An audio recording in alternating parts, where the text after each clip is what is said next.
ఇదే ఇల్లన్నా, దిగండి.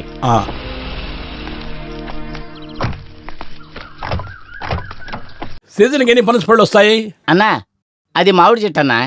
పిల్లని చూడడానికి వచ్చినప్పుడు ముందుగా కనిపించేది ఇదే అన్నా. ముందు పిల్లని చూద్దాం, పదండి వెళ్దాం. రండి మాధవమ్మ, వాళ్ళు వచ్చేసారు. కూర్చోండి కూర్చోండి. ఇక్కడ ఎవరు లేరా అమ్మాయి? అదే ఇంకా మీరు ఎవరు రెడీ కాలేదా? ఏంటి మాధవమ్మ, మీరు ఇంకా మీ అమ్మాయి కూడా రెడీ కాలేదా? లేదు. అరే అన్నయ్య ఉన్నప్పుడు పెళ్లి చూపులకి రమ్మనండి.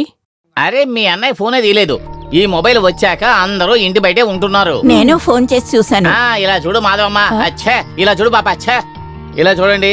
అబ్బాయి ముంబై వెళ్ళటానికి ముందుగానే ఒక మంచి అమ్మాయిని చూసి నిశ్చితార్థం చేసుకోవాలి. ఈ రోజు ఇది 16వ ఇల్లు. ఇది ముగిసిందంటే లంచ్ బ్రేక్. ఇకపోతే ఇది మనకు తగ్గ మంచి సంబంధం. ఇది అన్ని విషయాలు ఫోన్ చేసి చెప్పాను కదా. నేను చెప్పాను కదా, వారెంత గొప్పవారైనా సరే అన్నయ్య ఉన్నప్పుడే రావాలి. అవును, లేకపోతే అది సమస్యే. అదే నాకు అర్థం కావడం లేదు. నేను సమయానికి ఇంట్లో లేనందువల్లే చెల్లాయికి మంచి సంబంధం పోయింది అంటే దానివల్ల అతని మనసు చాలా బాధపడుతుంది కదా. ఆ నేరాభావం అతనికి కలుగుతుంది కదా. చెల్లెలి మొహంలో సంతోషం చూడడానికే కదా పొద్దున్న నుంచి సాయంత్రం వరకు అతను ఎంతగా కష్టపడుతున్నాడు. అనవసరంగా మాట టైం వేస్ట్ చేయదు. నువ్వు వెళ్ళి త్వరగా రెడీ అవ్వమ్మా, నేను వాడితో మాట్లాడుతూ ఉంటాను. చెప్పకుండా వచ్చినందువల్ల ఏమి తినడానికి చేయలేకపోయాను. ఇలా చూడండి, ఇంట్లో పాత చిప్స్ బిస్కెట్స్ అవి ఉంటాయి కదా. తర్వాత టీ అనే పేరుతో ఏదో ఒక నీళ్లు ఇచ్చేయండి. ఈ పిల్లని చూసే ఆచారం కోసమే పెద్దవాళ్ళు ఇటువంటివన్నీ కనిపెట్టి పెట్టారు.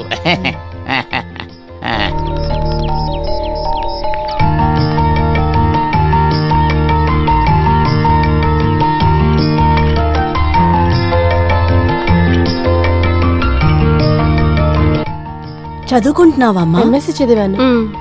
అయితే పని కన్ఫర్మ్.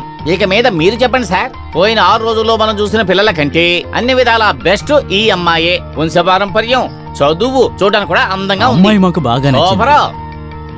కానీ ఇంట్లో పెద్దవాళ్ళు మగవాళ్ళు ఎవరూ లేరా? అమ్మాయి తండ్రిని చూడటం ఇక పైన కొంచెం కష్టమే. అదే నేను చెప్పాను కదా, ఆయన త్వరగా రిటైర్ అయిపోయారు. కానీ తండ్రి లేని లోటు పిల్లకు తెలీదు. ఎందుకని? తండ్రి లేని లోటుని అన్న దగ్గర ఉండి తీరుస్తున్నాడు. ఎవరు? జయశంకర్. ఇలా చూడవయ్యా, ఒక బ్రోకర్ గా నేను ఇది చెప్పడం లేదు. జయశంకర్ లాంటి ఒక బావమరి దొరకడం మీ అదృష్టం. అంతేకాదు, అతను ఎంఏ చదువుకున్నాడు. త్వరలోనే గవర్నమెంట్ ఉద్యోగం దొరుకుతుంది. వాళ్ళ నాన్న వాడిని ఎస్ఏ చేయాలని కోరుకున్నాడు. వాడెంతో గొప్పవాడవుతాడని వాడి జాతకంలో ఉంది. వంకాయలు, బీరకాయలు, ఉల్లిపాయలు అన్నీ ఉన్నాయి.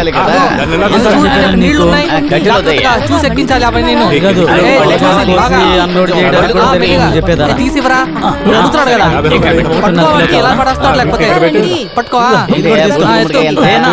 చూడండి,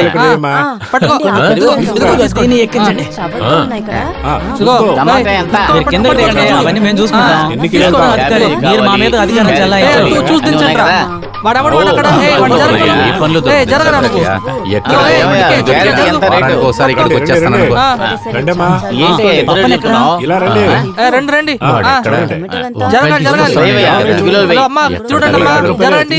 కిలో 100 రూపాయల కూరలంతా అందుకే కుళ్ళిపోయాయా?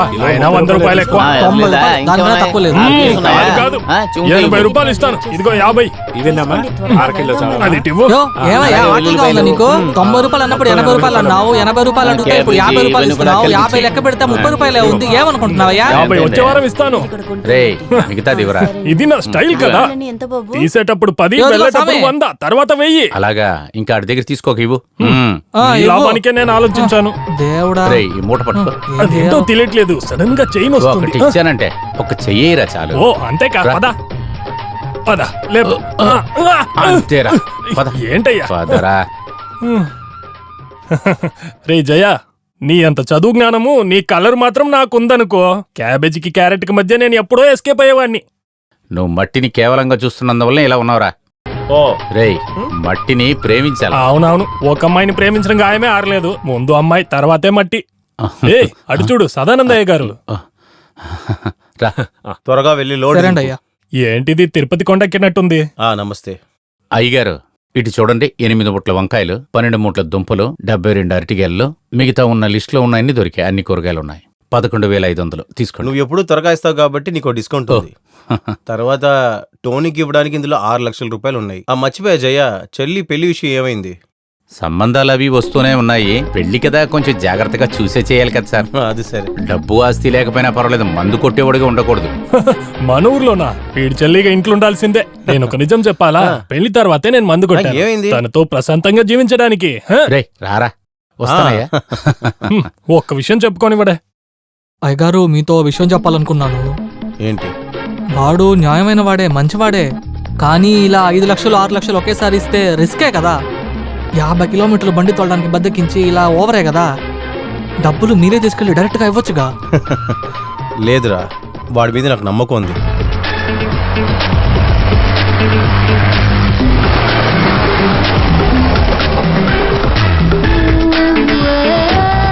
నేను ఇంతకు ముందే చెప్పాను కదా. కొంచెం కొల్చు. ఇందులో 6 లక్షలు సరే. ఉన్నాయి.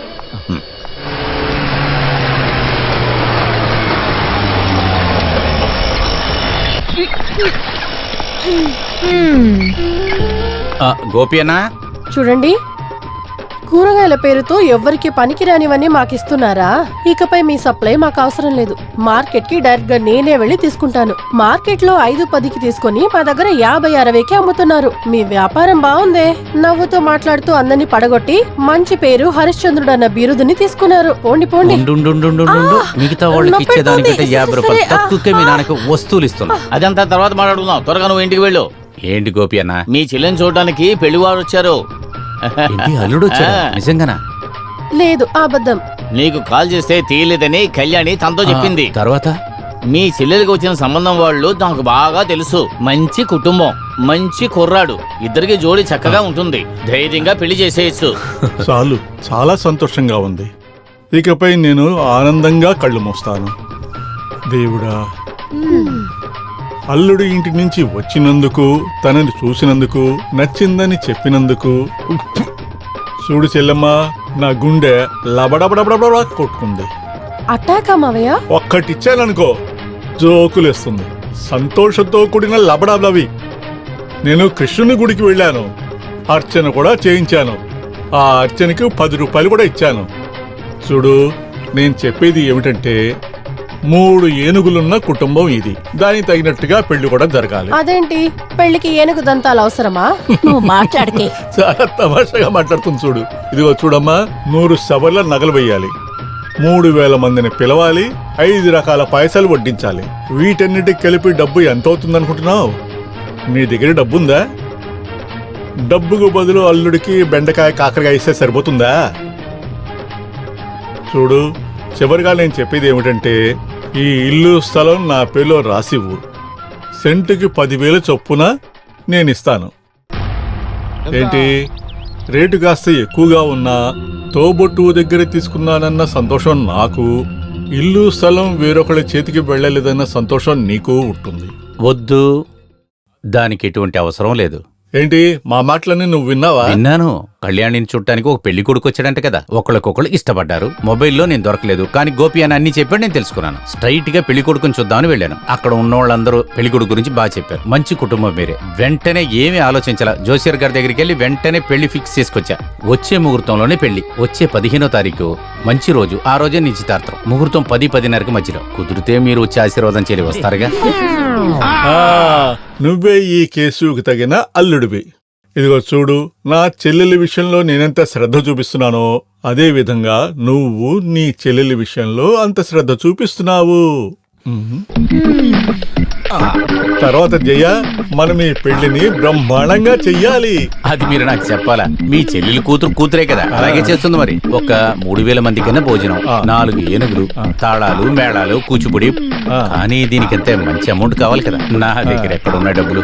మీరు సెంటుకు 10,000 ఇచ్చి ఇంటిని పొలాన్ని కొనుక్కుంటానన్నారు కదా, తీసుకోండి. నాకు తగిన అల్లుడు అనిపించావయ్యా.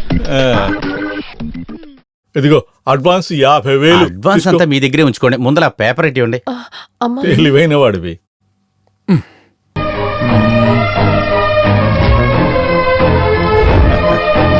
ఒరే, మీరు భయపడొద్దు, అంతా ఒక అవసరానికే కదా, వేరే దారేం లేదు కదా.